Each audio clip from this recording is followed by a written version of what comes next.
Waouh. Je vous ai déjà expliqué, quand il y a la caméra, c'est comme s'il n'y avait pas la caméra. La seule différence, c'est que essayez de poser des questions intelligentes. Non, je rigole. Je rigole. Ce soir, c'est un jour extraordinaire, gigantesque. C'est le soir, le jour du décès de Rachel Imenu. Ma mère Rachel, votre maman Rachel, c'est le jour où elle est décédée. Et Rachel, elle va nous donner des leçons très très grandes, gigantesques, extraordinaires. C'est de ce dont on va parler ce soir, Bezrat Hashem. On va essayer de réfléchir à nous, en tant que ses descendants. C'est quoi la leçon qu'on va devoir apprendre d'elle? Qu'est-ce qu'elle a voulu nous enseigner? Et Bezrat Hashem, essayer de se renforcer. Et on verra par la suite que Bezrat Hashem, la Géoula, elle viendra grâce à Rachel, plus que grâce à n'importe qui d'autre. Plus que Trump. Alors on va essayer tout de suite, Bezrat Hashem, de réfléchir. Qu'est-ce que Rachel, elle nous a, entre autres, donné comme enseignement? L'un des enseignements principaux, c'est ce qui s'est passé dans l'épisode entre Rachel et Léa. Alors pour ce faire, je vous rappelle un petit peu ce qui se passe. Yaakov, il tombe amoureux de Rachel. Rachel, c'était une fille extraordinaire, c'était notre matriarche. Yaakov, c'était aussi quelqu'un d'extraordinaire. Yaakov a aimé Rachel. Rachel aimait Yaakov. Vous imaginez, un homme comme Yaakov. On dit que des hommes gentils, beaux, intelligents, riches et tout, il y en a dans les 4 coins du monde. Les 4 coins de la terre. Le seul problème, c'est que la terre, elle est ronde. Ouais, non, c'était une blague, c'est pas grave. Et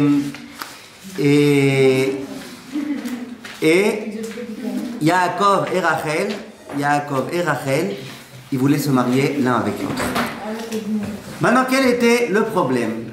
Le grand problème, c'est que donc Yaakov, il s'est adressé à Lavan, le père de Rachel, et il a voulu pouvoir se marier avec sa fille. Vous connaissez toute l'histoire. Il s'est engagé à travailler pendant 7 ans pour pouvoir se marier avec Rachel. Simplement, Yaakov, il a été très très intelligent. Il savait qu'il avait affaire à un homme. Lavan, on dit de lui que c'était un arnaqueur. Lavan, il faisait des supercheries sans arrêt. Lavan, il faisait des blanchissements de fonds. C'est pour ça qu'on l'appelait Lavan. Le blanc. Non, c'est une blague. C'est une blague, Lavan. Sa femme, elle s'appelait Levana, mais bon, ça c'est notre blague. Et il savait qu'il avait affaire à un arnaqueur. Non, que c'est un arnaqueur, ça on le sait, ça c'est vrai. C'est pour ça qu'il s'appelait Lavan, c'est un jeu de mots. Maintenant, Yaakov, il savait qu'il avait affaire à un arnaqueur. Et au moment où il a voulu se mettre d'accord qu'il se marierait avec Rachel, il dit à Lavan, écoute Lavan, je travaille 7 ans, ok. Berachel, Bitra, Aktana. Je ne travaille pas pour rien. Je travaille pour me marier avec Rachel, ta fille, la petite. Et Rachamim, tout de suite, il s'interroge. Lavan, il connaissait quand même ses enfants. Il savait que Rachel était plus petite que Léa. Il savait que Rachel, c'était sa fille. Pourquoi Yaakov, il a besoin de dire « Je travaille pour Rachel, ta fille, la petite » Il aurait pu parler de façon plus simple. « Je veux me marier avec Rachel. » Rachamim, ils disent parce que, justement, Yaakov, il savait que Lavan, c'était un arnaqueur et qu'il pouvait lui faire des trucs impensable. Et il s'est dit, Yaakov, regarde, si je lui dis simplement je travaille pendant 7 ans pour me marier avec Rachel, qu'est-ce qu'il risque de faire Lavan? Lavan, il risque au bout de 7 ans d'aller au chouk, Machane Yehuda, et de demander, il n'y a pas ici une fille qui s'appelle Rachel? Il n'y a pas une Rachel qui veut se marier? Non, non, un bon garçon, un beau gosse, blond aux yeux noirs, il n'y a pas quelqu'un qui veut se marier avec lui? Et si oui, eh ben, il va amener Rachel, il va dire à Yaakov, voilà, je t'ai promis Rachel, voilà Rachel. Donc Yaakov, il dit, je veux pas. Donc qu'est-ce qu'il dit? Il dit, je veux Rachel Bitra, pas n'importe quelle Rachel de Machane Yehuda. Quelle Rachel je veux? Rachel, ta fille. Après, il s'est dit, mais qu'est-ce qui risque de se passer? Et Lavan, c'est un tellement grand arnaqueur, qui risque de venir voir sa fille Léa, et lui dire, écoute, tu t'appelles Léa? Non, ça y est, tu t'appelles plus Léa, tu t'appelles Rachel, ça y est, c'est fini. Changement de nom, tu t'appelles plus Léa, tu t'appelles Rachel. Et au bout de 7 ans, lui dire, ben voilà, je t'ai promis Rachel, voilà, c'est Rachel. Un jour, j'étais avec mes enfants en vacances, et à un moment donné, on voulait faire une espèce de barque, là, des bateaux. Et il y avait écrit qu'on peut monter sur le bateau qu'à l'âge de 7 ans. Ma fille Myriam, donc elle n'avait pas 7 ans à l'époque, elle était un peu plus petite, elle avait 6 ans. Elle dit ouais, j'ai super envie de monter et tout, qu'est-ce qu'on fait? Et mes enfants qui commencent à se disputer, l'un il dit bon, on n'a qu'à dire qu'elle a 7 ans, l'autre il dit on n'a qu'à dire qu'elle a 8 ans, comme ça, mais ils pensent que c'est pas vrai, mais comprendre. Et puis l'autre il commence à me dire machin, et je leur dis c'est quoi toutes ces arnaques là? Vous pouvez pas être droit un petit peu? C'est quoi ces arnaques là quoi? Elle a machin, vous allez dire qu'elle a 7 ans alors qu'elle a 6 ans, c'est quoi ces arnaques là? Et là je me suis adressé à ma fille Myriam. Je lui ai dit Myriam, tu t'appelles plus Myriam maintenant, tu t'appelles Bathsheba. Elle me dit pourquoi? Je dis tu comprendras dans un instant. On arrive pour payer, le monsieur il la regarde, il dit Ad Bathsheba? Je lui dis oui. Bathsheba c'est qu'à 7 ans. T'as 7 ans. Ad Bathsheba, je lui dis oui. Vous voyez la droiture par excellence, hein, la droiture par excellence. Donc Lavan, c'est pas vrai, j'ai pas fait ça, mais c'était l'une des idées qui m'était venue à l'esprit. Lavan, c'était quelqu'un qui était capable de faire ça, de dire à Léa, tu t'appelleras Rachel. Oui. Qu'est-ce qu'il a fait? Et Yaakov, il dit non, je veux Rachel Bitra, mais ta petite. Ça ne peut pas embrouiller, tu peux pas dire la petite t'es grande, la grande t'es petite.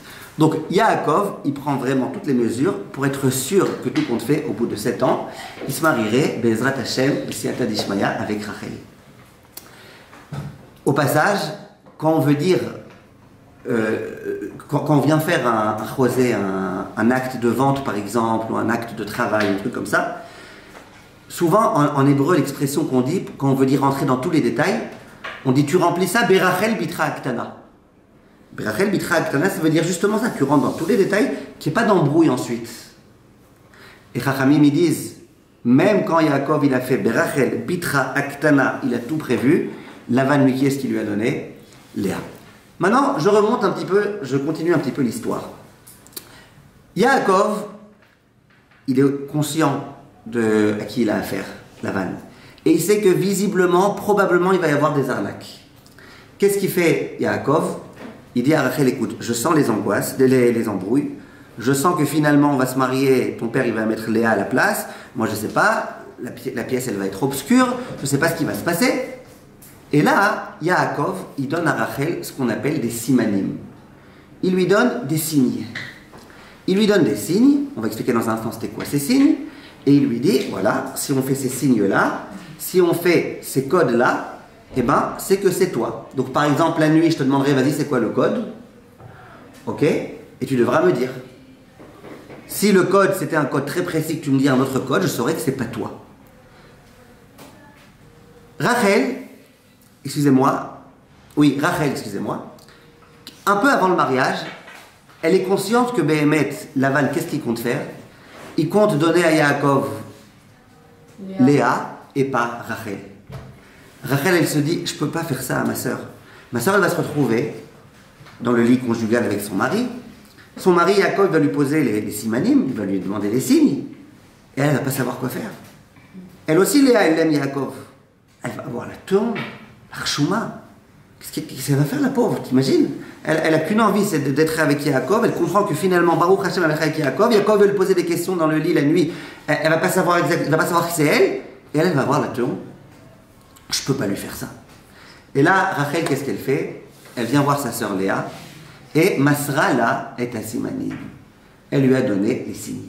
Elle lui a dit, je vais t'expliquer tout de suite. Voilà, quand Yaakov, il te demandera tatata, tu lui répondras tatata. Comme ça, il pensera que Béhémet, tu es Rachel.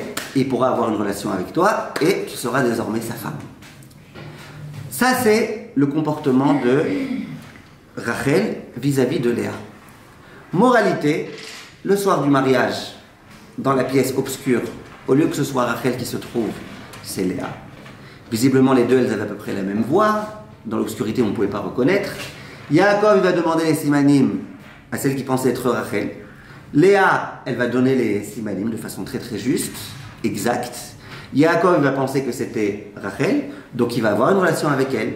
Le mariage va débuter, va être consumé, comme on dit en français. Et finalement, qu'est-ce qui va se passer? Le lendemain matin, il va s'apercevoir qu'en fait, il a été l'objet d'une arnaque. Et là, Yaakov, il va travailler à nouveau 7 ans pour pouvoir enfin se marier, cette fois-ci pour de vrai, avec Rachel. Maintenant, je sais qu'il y a beaucoup de questions qui se posent, mais vraiment, c'est ça le bon comportement de la part de Rachel, et pourquoi elle a été gentille avec sa sœur et pas gentille avec Yaakov. Il y aurait des tonnes de questions qui se posent dans toute cette histoire-là. J'aimerais aujourd'hui qu'on se concentre sur le message principal que Rachel va nous donner, et pas sur toutes les questions connexes qui peuvent se poser. D'accord? Yann-Tel? Comment Anna Rivka. Hein? Anna Rivka. Ah, vous savez Anna Rivka. D'accord? Ça, c'est ce que Chachamim nous enseigne. Ça va? Maintenant, regardez bien. Vient la Gemara dans Masechet Megillah. Et elle dit, appréciez un petit peu ici, la tsniout de Rachel. Regardez un petit peu la tsniout, la pudeur de Rachel. Quand Rachel, elle a transmis les simanim à sa sœur Léa, regardez un petit peu la pudeur. Et la question que moi je me pose, c'est ça la pudeur? La pudeur, c'est de dire à sa sœur, j'ai pas le droit de te dire ça, mais je te le dis quand même. La pudeur, c'est de dire quelque chose est censé être caché, mais moi je le dévoile. On m'a toujours appris que la pudeur, c'était l'inverse. La pudeur, c'est tu caches. La pudeur, c'est tu fais pas d'ostentation. La pudeur, c'est quand on te dit un secret, tu te tais, tu le gardes. Alors si tu veux me dire que Rachel a été gentille avec sa sœur, je veux bien. Si tu me dis qu'elle a ménagé la dignité de sa sœur, je veux bien accepter. Mais que la qualité que tu mettes ici en valeur, c'est la tsniout de Rachel, c'est bizarre. Et si tu me dis que de commencer à parler avec sa sœur de choses entre amoureux qui sont censés se dérouler dans le lit la nuit de noces, si tu me dis que ça c'est la tsniout, alors, je sais pas moi, les mini-culottes, les mini-shorts, c'est la super tsniout, c'est Me'acharim. Vous comprenez ma question? Oui, vous êtes d'accord ou pas? Elle s'est effacée pour sa sœur. Là, elle s'est effacée pour sa sœur. Ok, on ne dit pas que c'est la tsniout, dis-moi que c'est de la renonciation. On ne dit pas que c'est de la tsniout. Oui, mais elle aurait pu... Non, pourquoi vous appelez ça de la tsniout?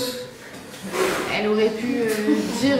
elle aurait pu se rebeller, dire quelque chose, mais elle n'a rien dit, c'est de la pudeur. Pourquoi c'est de la pudeur? C'est ce que je vous demande. Pourquoi pudeur? Elle s'est mise en retrait. Pourquoi pudeur? Parce que plus tard... Salomé, pourquoi pudeur?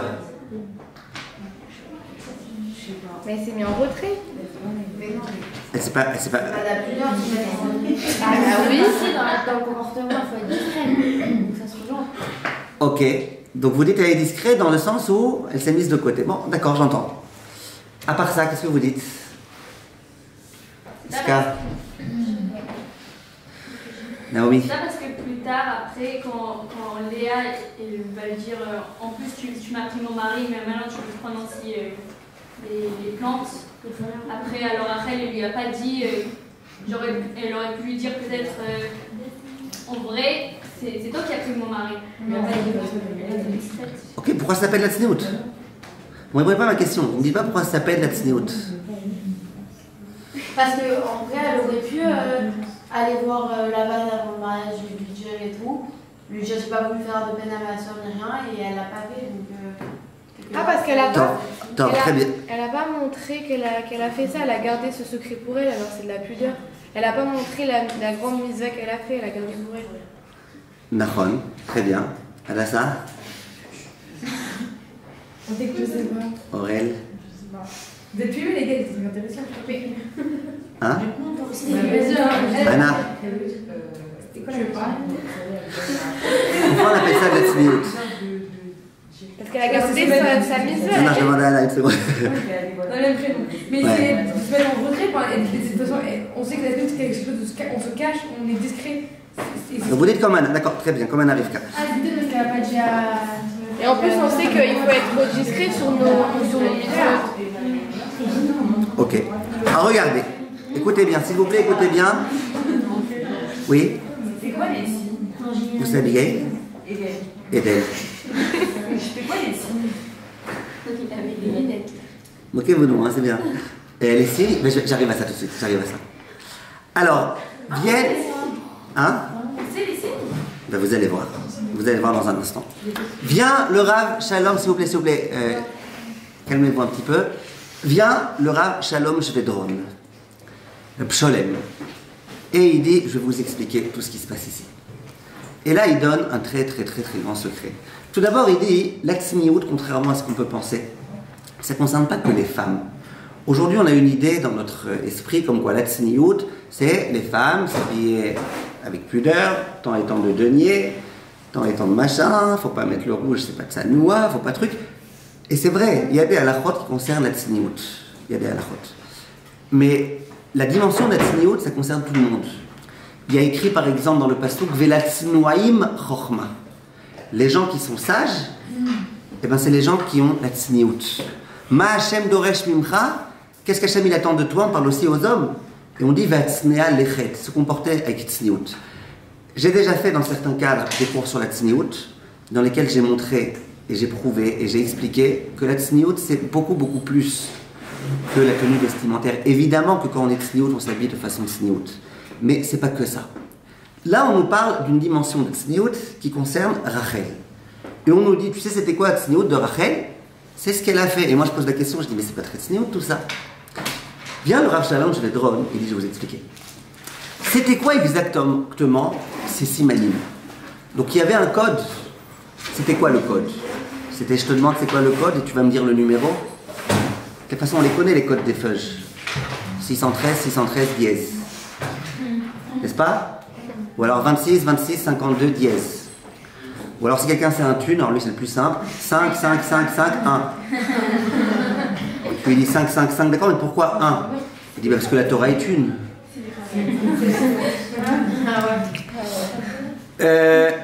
J'espère qu'il n'y a pas de goïms qui vont écouter mon cours, sinon il va y avoir de hold-up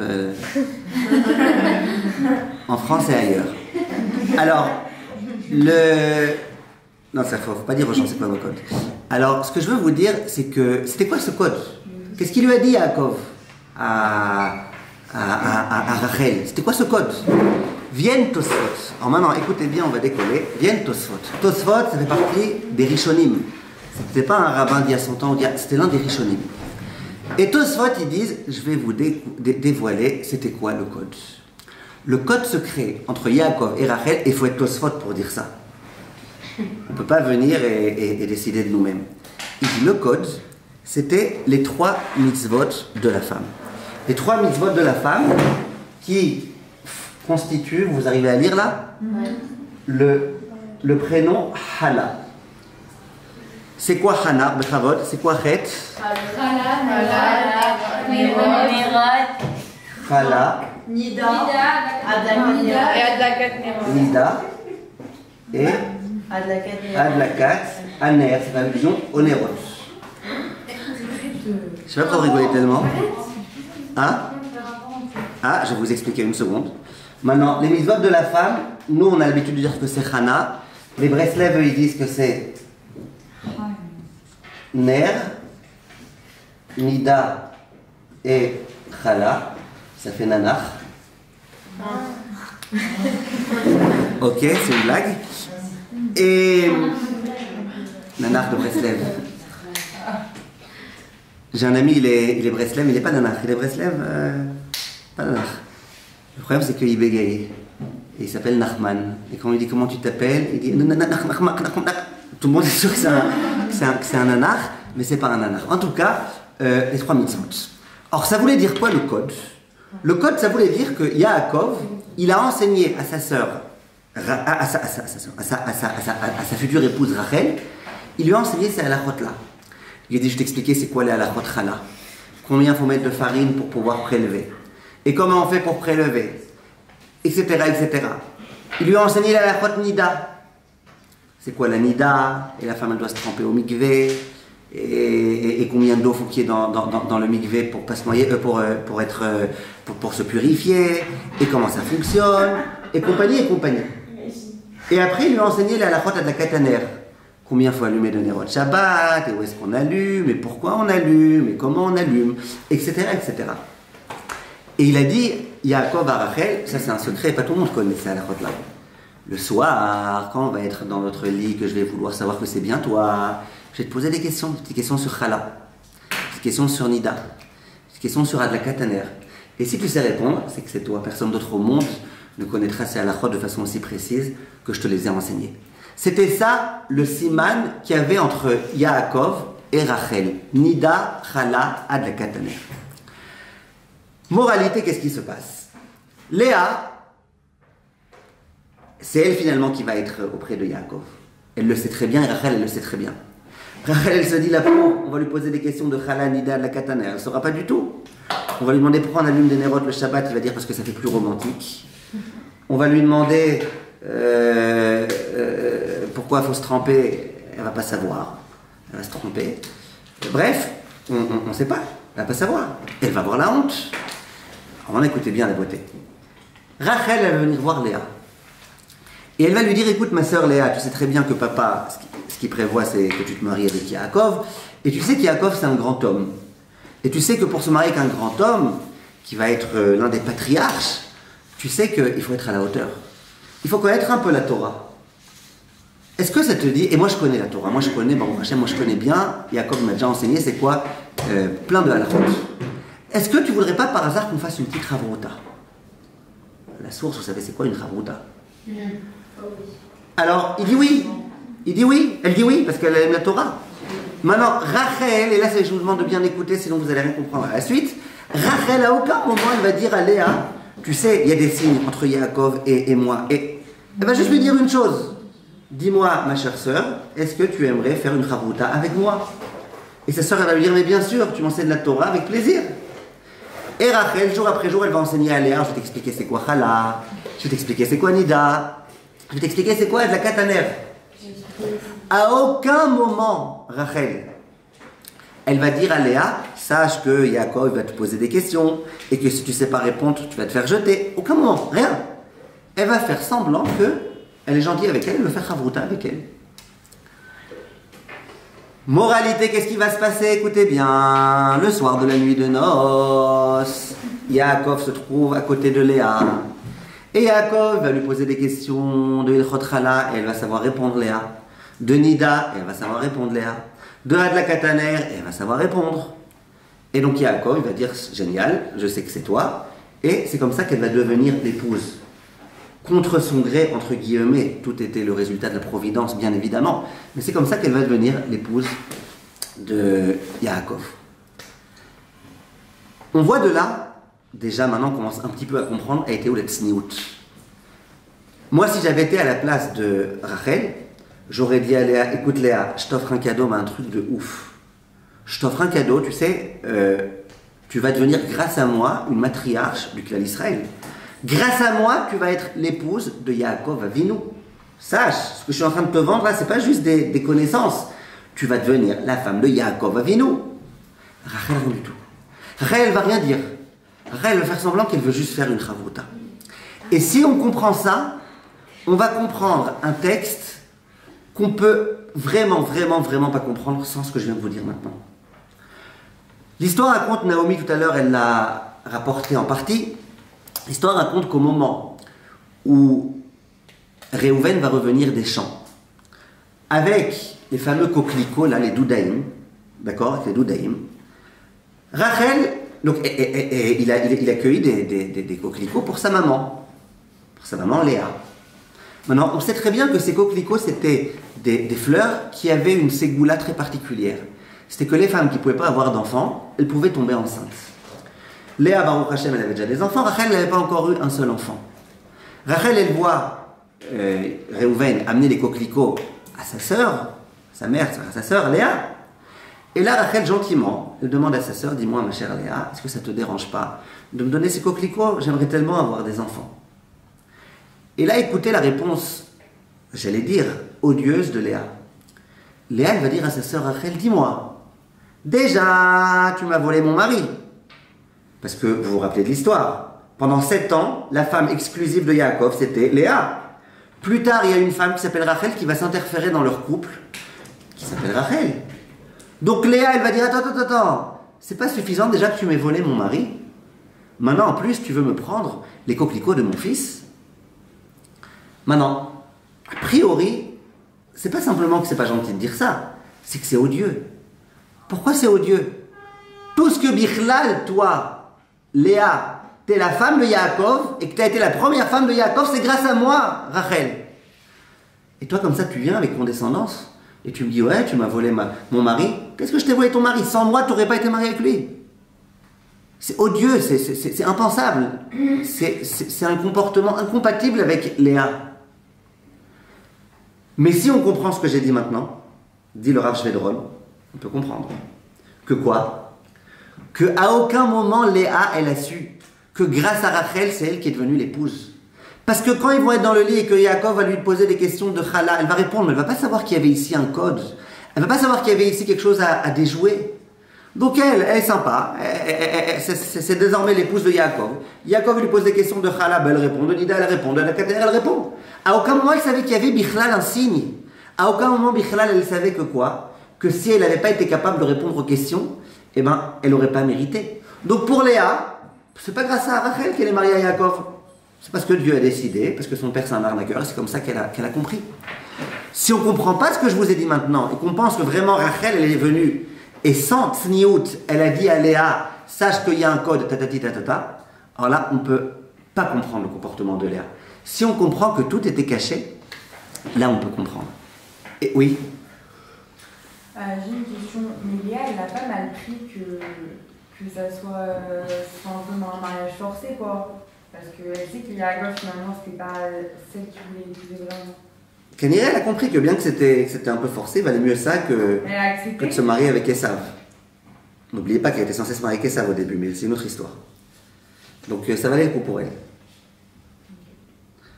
Ça va? Mais elle n'était pas au courant que Yaakov voulait Rachel ou tout ça auparavant. Alors, il y a des questions qui se posent. Je vous ai dit au début du cours d'introduction, il y a beaucoup de questions qui peuvent se poser sur ce texte-là, sur toute cette histoire-là. Il y a beaucoup de profondeur, il y a des choses qui nous dépassent aussi. Là, je veux rester concentré sur un certain nombre de points. C'est là? Okay. Ça, c'est ce que Chachamim nous disent. Donc, on a commencé à comprendre, elle était où la tsniout de Rachel? La tsniout, c'est de cacher des choses. La tsniout, c'est de ne pas se mettre en valeur. Là où Rachel, elle pouvait se mettre en valeur, elle pouvait dire c'est grâce à moi, elle ne l'a pas fait. Et là, non seulement elle ne l'a pas fait, mais elle s'est tue. Au moment où Léa va lui dire « Ouais, t'es une voleuse, tu m'as volé mon mari », moi si j'avais été à la place de Rachel, j'aurais dit à Léa, d'abord, premièrement, tu te calmes ta wage. Deuxièmement, tu te calmes ta wage. Troisièmement, si jamais moi j'avais pas été là et que je t'avais pas enseigné Chala, Nida, Adla Kataner, tu n'aurais pas été marié avec Yaakov, peut-être avec Rabbi Jacob, mais pas avec Yaakov. Ou peut-être avec un Brel, qui s'appelle Jacques Brel, mais pas avec Yaakov. Elle dit pas ça. Qu'est-ce qu'elle fait, Rachel? Elle se tait. Et là, Chachamim nous dit, vous savez, c'était quoi la grandeur de Rachel? Tafsa bepelech ashtika. Elle a décidé de se taire. La classe de Rachel, ça a été de supporter l'hégémonie injustifiée de sa sœur et d'être capable de se taire. Et la grande leçon qu'on va apprendre de Rachel, c'est être capable quelquefois d'accomplir la grande mitzvah. Que quelquefois on voit quand on va à la campagne, là où il y a des vaches, sur un grand panneau, il y a écrit là-bas « La ferme ». Il faut apprendre quelquefois à se la fermer. Et c'est très difficile, surtout quand c'est injustifié. Surtout quand les personnes elles se comportent pas bien à notre égard. Et bien Rachel, elle va être capable de faire ça, et c'est ça qui va être la grandeur de Rachel. J'aimerais, Be'ezrat Hashem, continuer un petit peu avec vous notre réflexion.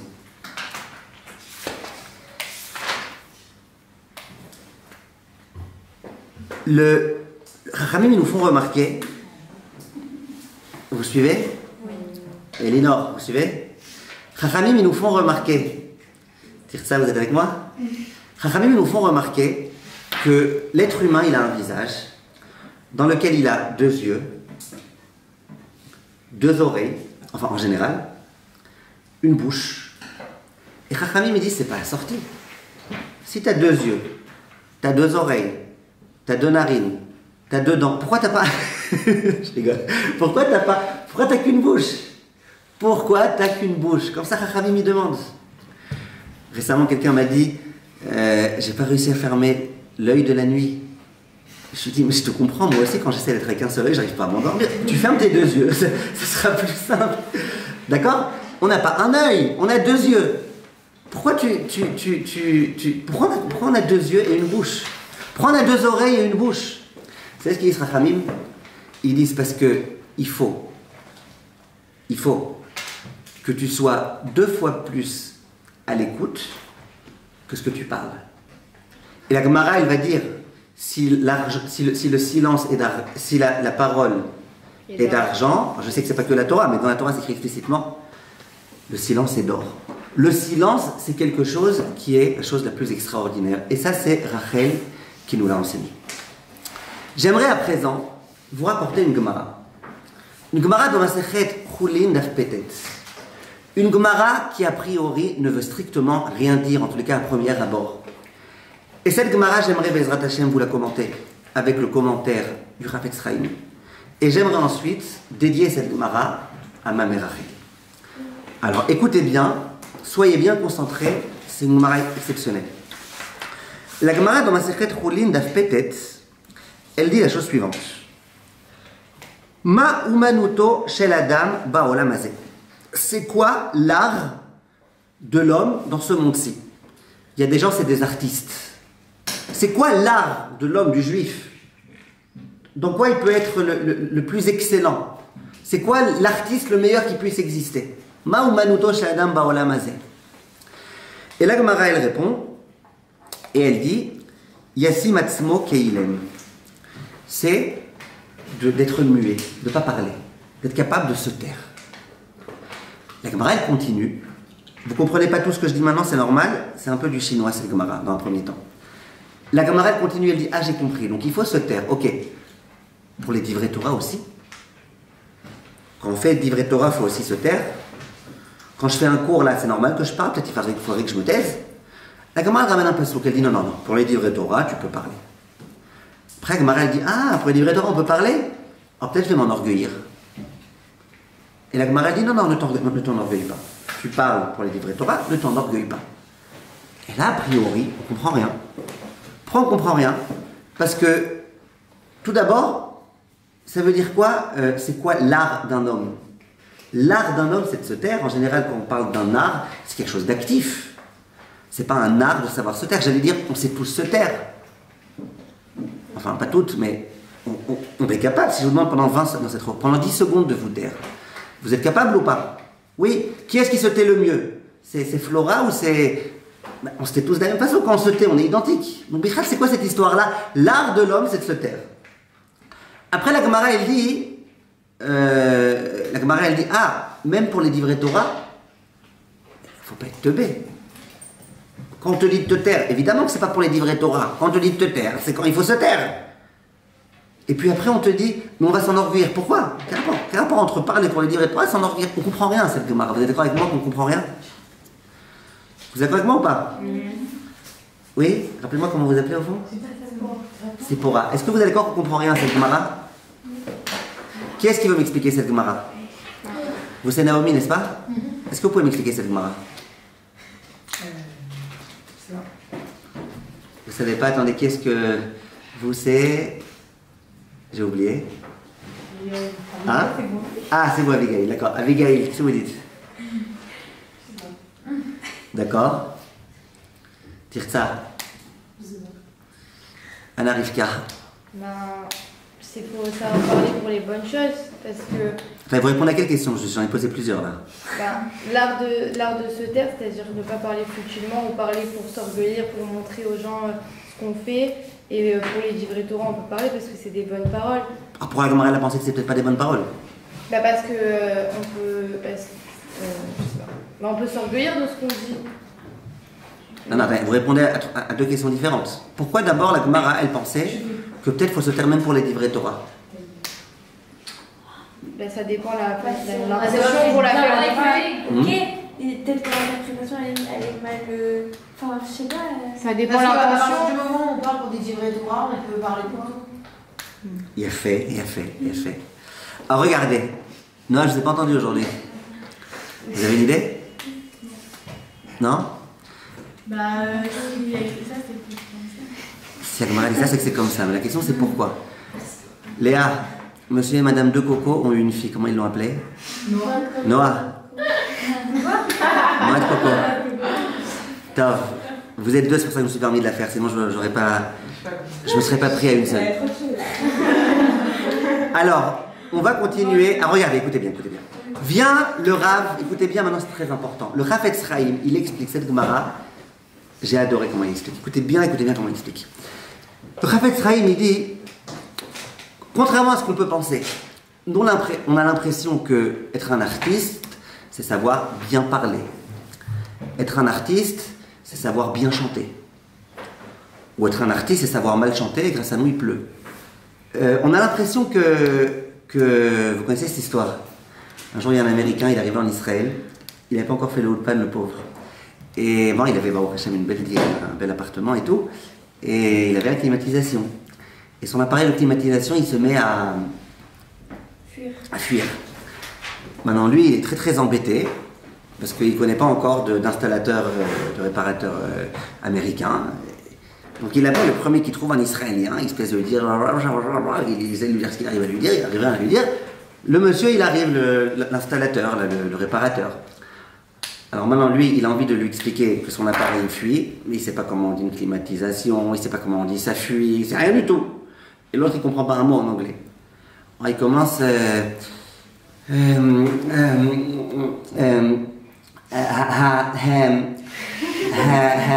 המשיב הרוח, המוריד הגשם.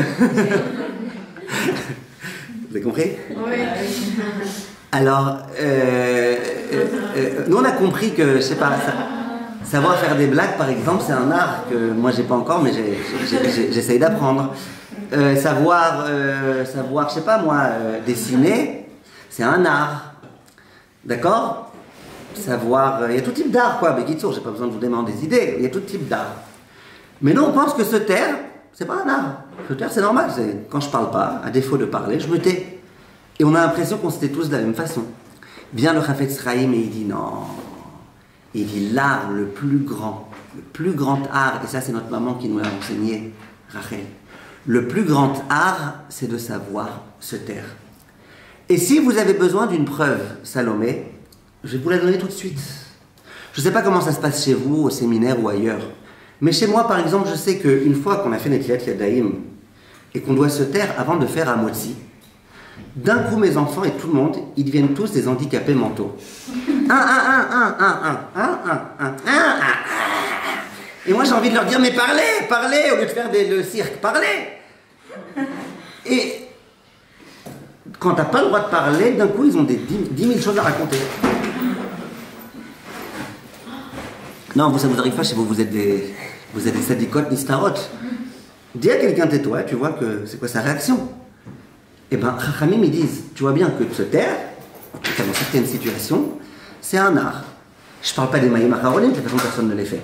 Mais pareil, après Maïm Acharonim, tu n'as plus le droit de parler. Alors d'un coup, D'accord? Ça, c'est ce que Chachamim nous enseigne. Donc vient le Chafetz Chaim et il dit, effectivement, le silence, c'est un art. Le savoir parler aussi, c'est un art. Mais de savoir se taire, c'est encore plus un art. Très bien. Vient la Gemara, elle demande, Afilou les livrets Torah. Quoi, tu me dis qu'il faut se taire? Alors même pour les livrets Torah, il faut se taire. Maintenant, moi, la question que j'ai posée, c'est qu'il ne faut pas être idiot. La Gemara, elle n'est pas idiote, elle ne pose pas des questions idiotes. C'est quand même pour les livrets Torah.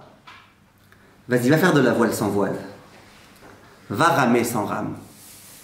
Il y en a un qui a essayé, il a vraiment ramé, quoi. C'était très dur.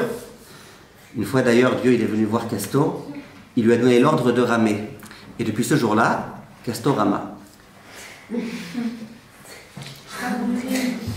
Ouais, mais il faut suivre les blagues. Bon, allez, j'en fais une dernière. Un jour, Dieu est venu voir. Alors, un jour, Dieu est venu voir Léonard. Et il lui a demandé de devenir une scie. Depuis ce jour-là, Léonard devint scie. Ça va. Alors.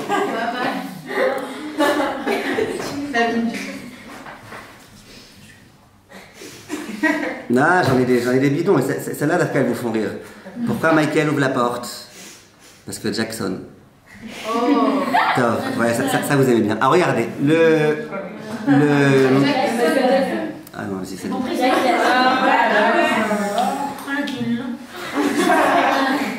Top. Regardez, écoutez bien. Donc tu peux pas ramer sans rame, tu peux pas faire de la voile sans voile, tu peux pas faire de pkaïla sans huile, tu peux pas être une tunisienne sans le ventre. Non, je rigole. Tu comprends? Il y a des choses que tu peux pas. Étudier la Torah sans parler, tu peux pas. La Torah, il faut parler. Si tu peux pas parler, t'as pas de livret Torah. Comment la Gemara a pu dire ça? Et là, il y a une d'entre vous, je crois que c'est... Qui est-ce qui a donné la réponse? C'est Salomé. Vient Salomé et elle dit, je vais te dire. Et c'est pas que Salomé qui le dit, c'est aussi le Chafetz Chaim. Écoutez bien ce qu'il dit. Il dit, c'est tellement bien le silence. Tellement bien le silence. Et tellement dangereux la parole. Que peut-être que j'aurais pensé qu'effectivement, il vaut mieux étudier en silence tout seul. On renonce au Chavrutot, on renonce. On renonce aux cours de Torah, on renonce. C'est vrai que c'est bien les cours de Torah, comme ça on peut partager, on peut discuter l'un avec l'autre. C'est bien le Chavruta, comme ça on peut échanger, mais il y a un danger. J'aurais pu penser, dit Salomé, que c'est tellement dangereux la parole, que peut-être qu'il vaut mieux même pour les livrets Torah, étudier tout seul, en silence, sans trop parler. La Gemara dit non, il ne faut pas exagérer. Il faut pas exagérer. La Torah c'est important, il faut savoir parler quand il faut, comme vous avez toutes très bien dit. Et là la Gemara elle demande, alors quoi, tu vas t'enorgueillir? Quel rapport avec s'enorgueillir, demande le Chafetz Chaim? Dit le Chafetz Chaim parce que la plupart des gens, soit ils parlent pour ne rien dire, soit, si vraiment déjà ils arrivent à parler vraiment que quand il faut, eh ben c'est très rare. Donc si vraiment je suis à la hauteur de me taire quand je dois me taire, de parler quand je dois parler, ben, je vais m'enorgueillir, je vais dire je suis le meilleur là-haut. Je suis capable de me taire quand il faut, de parler quand il faut, de chanter quand il faut. Génial, c'est génial.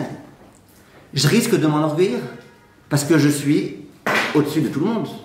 Parce que c'est très rare, les gens qui savent parler quand il faut et se taire quand il faut. Bien, la Gemara, elle ramène un passouk, elle dit t'inquiète pas. T'inquiète pas, si vraiment tu utilises le silence quand il faut et la parole quand il faut, Hachem t'aidera à ne pas t'enorgueillir.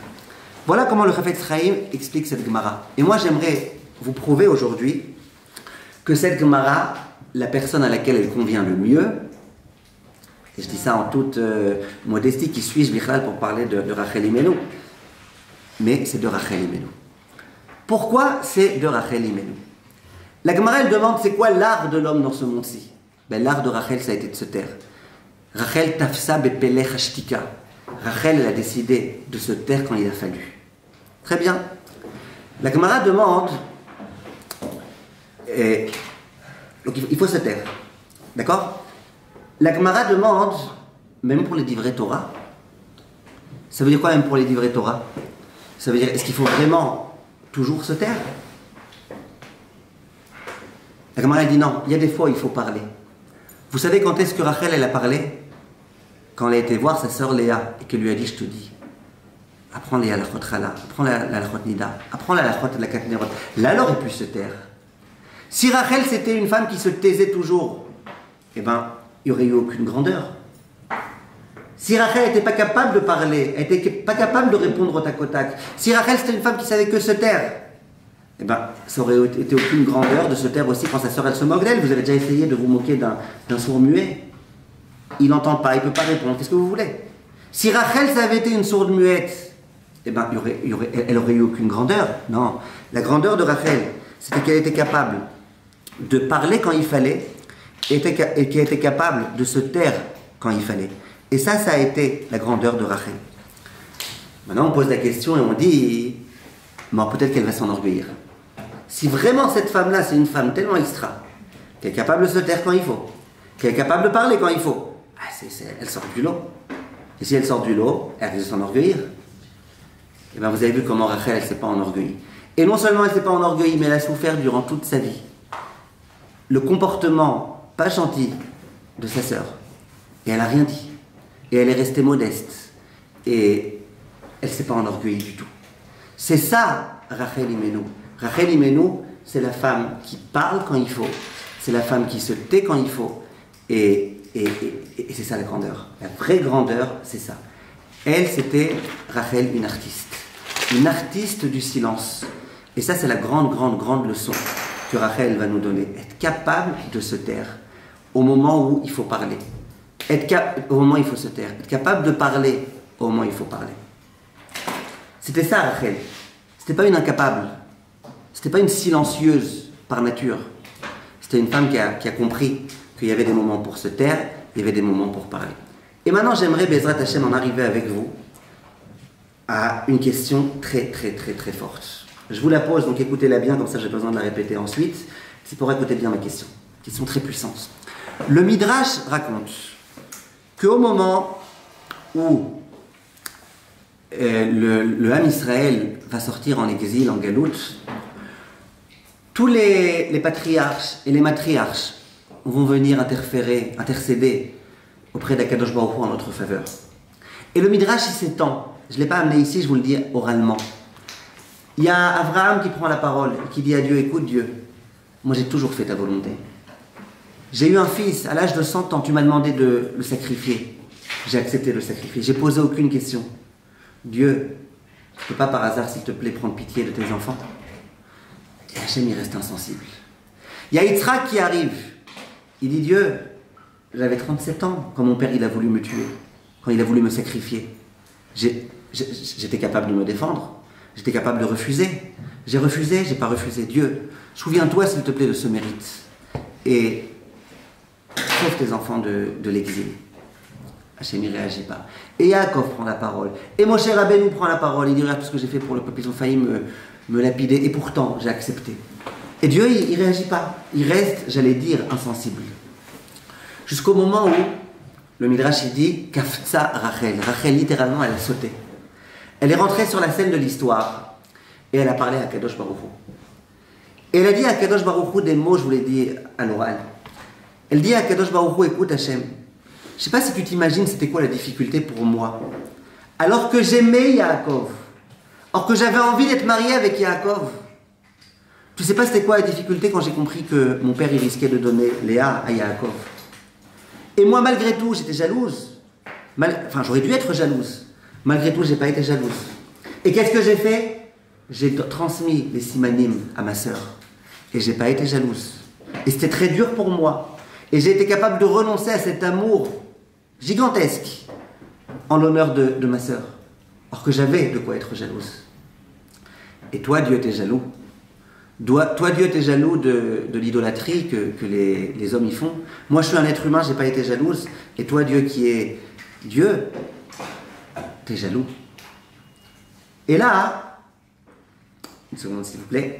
Et là, il est écrit que Akadosh Baruch Hu, d'un coup, il réagit. Et il dit à Rachel, Rachel Imenu, Minaï kolech mi bechi. Essuie tes larmes. Arrête de pleurer. Qui est Sachar l'ifou la terre? Il dit voilà, ton mérite à toi, Rachel, d'avoir renoncé à ta sœur, eh ben, ne t'inquiète pas, j'ai vu ce mérite. Et grâce à ce mérite-là, la Géoula viendra. Quand je vous ai dit au début du cours que la Géoula, elle viendra grâce à Rachel, c'est exactement ça. La Géoula, elle viendra grâce à Rachel. C'est le Midrash qui le dit. Viennent Chachamim et posent une question. C'est pour écouter bien la question. C'est vrai que ça a été quelque chose de grandiose. Ce qu'elle a été capable de faire Rachel. Oui ou non? Mais Abraham aussi, c'est grandiose. D'être prêt à sacrifier son fils en l'honneur de Dieu. Israël aussi, c'est grandiose. Être capable de se faire tuer alors qu'il n'était pas suicidaire, c'est grandiose. Yaakov, Moshe, ils ont tous fait des choses méritoires, géantes. Pourquoi tous y parlent et Hachem il dit rien? Et d'un coup, Rachel, elle parle, et Dieu, il est convaincu. Qu'est-ce qu'il y a de tellement grand dans le comportement de Rachel? C'est pas héros.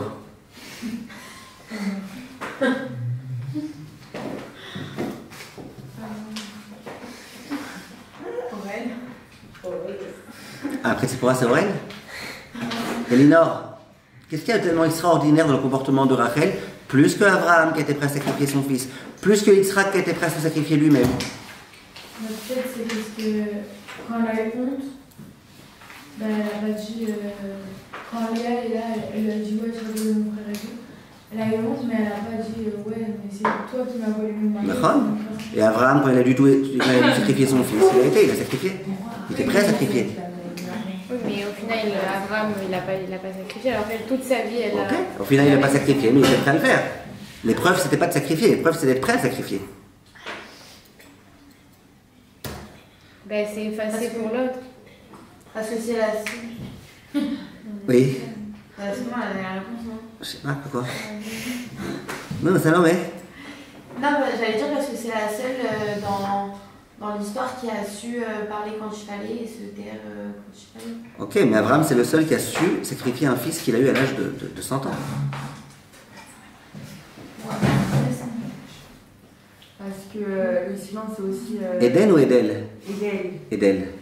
Le silence, c'est aussi... tout le monde a du talent aussi, et surtout de nos jours, avec la Shona, etc. Et les deux choses de la Shona, c'est le silence. Je ne parle pas de nos jours, je parle de l'époque de Rachel. Oui.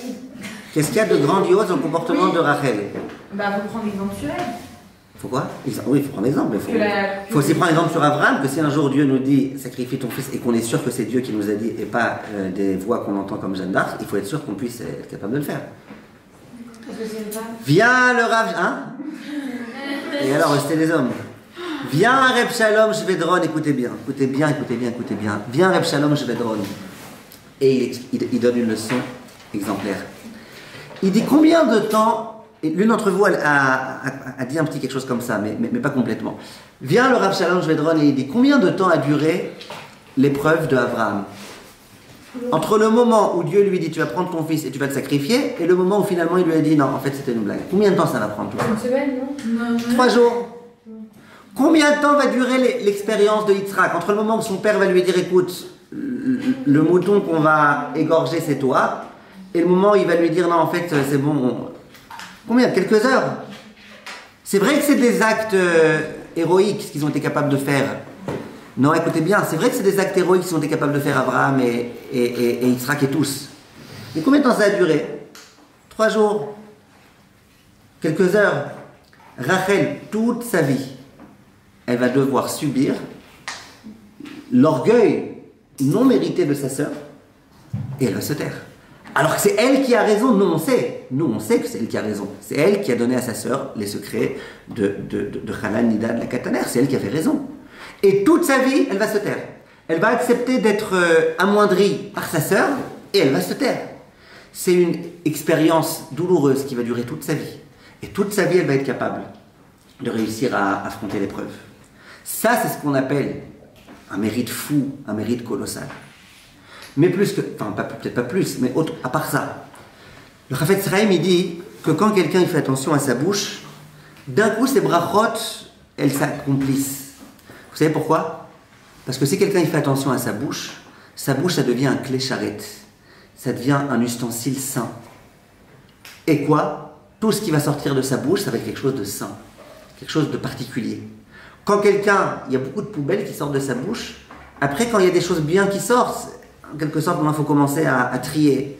Et puis parfois, même les choses propres, elles sortent sales. Tu n'as pas forcément la possibilité d'être exaucé.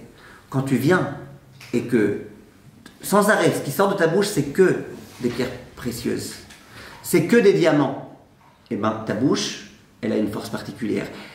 Rachel, qui est l'exemple même de la personne qui a fait attention à sa bouche, de parler quand il fallait et de se taire quand il fallait, eh bien, cette personne-là, elle, quand elle va parler, Hachem ne pourra pas rester insensible. Quand on bénit nos enfants et on leur dit le vendredi soir, comment on dit, Yesimcha Elohim ke Ephraim vechim Menaché. On dit à nos enfants sois comme Ephraim et comme Menaché. On ne dit pas à nos enfants sois comme Mbappé et Neymar. On a nous les juifs d'autres exemples un peu au-dessus. On dit à nos enfants sois comme Ephraim et Menaché. Pose Chachamim la question, pourquoi on dit Ephraim et Menaché? Pourquoi on ne dirait pas soit comme Issachar, Zevulun, Gad, Naphtali, ça va, il y en a eu des tribus. Pourquoi Ephraim et Menaché? En un mot, ça a été quoi la grandeur de Menaché? C'était quoi sa grandeur? Ça a été quand son grand-père il va bénir son petit frère en premier. ça va être d'être capable de rester en silence. Vous vous rappelez de cette histoire-là quand Yaakov va vouloir bénir Ephraim et Ménaché qui va inverser les mains. L'exemple même de Ephraim et Ménaché, c'est être capable d'accepter la grandeur de l'autre et se taire. Et d'où Ephraim et Ménaché, ils ont eu ça? De Rachel. Parce que Ephraim et Ménaché, c'est les enfants de Yosef. Et Yosef, il descend de Rachel. Donc on bénit nos enfants, soyez comme Rachel. Ayez cette capacité de vous taire, de ne pas sans arrêt aboyer, de ne pas sans arrêt penser que vous devez, et vous devez, et vous devez. On comprend donc que la Géoula, Bezrat Hashem qu'on attend, avec tellement d'impatience, elle va arriver, et elle va arriver grâce à Rachel. Et j'aimerais sur ça terminer avec une histoire. Un jour, il y a le Rav Chaim Shmulevitch, vous avez entendu parler, l'auteur du Sichot Moussar. Un jour, il a été prié sur le Kever Rachel. Et il était donc évidemment du côté des hommes, et il entend du côté des femmes une femme qui prie toute sa neshama. Il l'entend prier, et cette femme elle prie, et elle pleure, et elle implore, et elle dit à Dieu, Dieu s'il te plaît donne-moi des enfants, s'il te plaît, ça fait tellement d'années que je suis mariée, chaque mois j'attends, et à nouveau mes règles elles arrivent, je comprends que je ne vais pas avoir d'enfants, Dieu s'il te plaît fais quelque chose. Et à un moment donné elle s'adresse à Rachel. Elle dit, Rachel, dis-lui à Dieu, dis-lui c'est quoi de ne pas pouvoir avoir d'enfants? Dis-lui c'est quoi espérer avoir des enfants et pas en avoir? Toi Rachel qui a tellement souffert pendant tellement d'années, tu étais stérile, tu n'avais pas d'enfants. Rachel, dis-lui à Dieu, dis-lui c'est quoi ce sentiment que j'ai chaque mois, cette difficulté que c'est. Elle pleure. Le Rav Shmulevitch, c'était la première fois de sa vie qu'il entendait quelqu'un prier avec tellement d'énergie, tellement de sincérité, tellement de cœur. Le Rav Shmulevitch, quand il sort, il était ému par cette fille-là. Et il a demandé à une femme qui était là-bas, il y a une femme qui a prié avec beaucoup de cœur, j'aimerais bien lui parler. Il s'est senti le devoir de lui parler. Cette femme-là, elle sort, et le Rav Shmulevitch lui dit, voilà, je m'appelle Chaim Shmulevitch, je suis le Rosh Yeshiva de la Yeshiva de Mir, je t'ai entendu prier. Béhémet, j'étais très ému quand je t'ai entendu prier. Béhémet, moi, j'ai aucun doute. Aucun doute que Dieu il a entendu cette fille-là. Moi, j'ai aucun doute que Dieu il a entendu cette fille-là. Je sais que j'ai entendu cette fille, ça fait 20 ans que tu n'as pas d'enfant. J'ai aucun doute que Dieu il a entendu cette fille-là. Et je suis certain que cette année, tu auras un enfant. Et je suis tellement certain que je te laisse mon numéro de téléphone. Le jour, Bezrat Hashem de la Brit, si tu veux que moi je sois le Sandak, j'accepte de venir. Et même si je ne suis pas Sandak, j'accepte de venir pour assister à la Brit. Et l'histoire raconte que cette année, elle est tombée enceinte, et qu'elle a eu un petit garçon, et qu'elle a téléphoné au Rav Chaim Shmulevitch, et qu'elle lui a demandé d'être le Sandak. Et si mes souvenirs sont bons, elle l'a appelé Chaim, mais je ne suis pas sûr. Donc ce qui n'est pas sûr, je ne vous le dis pas. En tout cas, ça c'était une histoire qui s'est produite. Le Rav Chaim Shmulevitch, il avait l'habitude de dire, le jour du 11 Reshvan, ce jour-là, il avait l'habitude de dire, écoute maman Rachel, écoute maman Rachel, Dieu, c'est vrai qu'il t'a dit, Minaï kolech mi bechi, arrête de pleurer. Vous vous souvenez? Dieu, quand Rachel s'est mise à pleurer, lui a dit, Mini kolech mi bechi, arrête de pleurer, t'inquiète pas, sèche tes larmes. Le Rav Shmulevitch s'adressait directement à Rachel. Il lui disait, Rachel, notre chère maman, c'est vrai que Dieu t'a demandé d'arrêter de pleurer. Mais quand tu vois combien ton pleur il a eu un impact aux yeux de Dieu, moi, Chaim, je te demande, Rachel, pleure encore un peu. Pleure encore un petit peu, pas trop, encore un petit peu. Parce que ton pleur, il a eu un impact fou que Abraham, Yitzhak et Jacob, ils n'ont pas réussi. Ton pleur, il a eu un impact. Alors Dieu, il te demande d'arrêter. Moi, je te demande une chose, encore un tout petit peu, que la Géoula puisse déjà venir. Que le Mashiach puisse déjà venir. Dans cette situation dans laquelle on se trouve, plus que 400 et quelques jours, où on a des frères et des sœurs qui sont dans l'enfer le plus grand qui puisse exister, s'ils sont encore en vie, et on espère, et on ne sait pas exactement, on s'adresse à Rachel, et on demande à Rachel Imenu. On a tous les jours des soldats qui meurent. L'un des soldats qui est mort au Lébanon, c'était un voisin à moi. Un voisin à moi, il avait 39 ans. Il a été blessé, il est mort. La semaine dernière, on a entendu qu'il est mort. Tout le monde priait pour lui. C'est des familles entières qui sont ravagées. Nous, on s'adresse ce jour-là à Rachel. Et on dit à Rachel, écoute Rachel, prie à Kadosh Baruch Hu. On sait très bien que la Géoula, elle est entre les mains de Rachel. La Géoula est entre les mains de Kadosh Baruch Hu. Mais on demande à Rachel d'intercéder en notre faveur. Et de se servir de ce mérite colossal qu'elle a. Ce mérite qui est dépendant de sa bouche.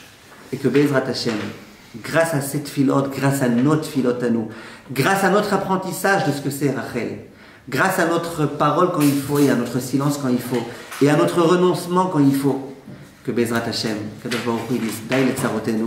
qu'il envoie la Géoula, Bezrat Hashem, que le Mashiach vienne rapidement et qu'on n'entende que des bonnes nouvelles. Amen.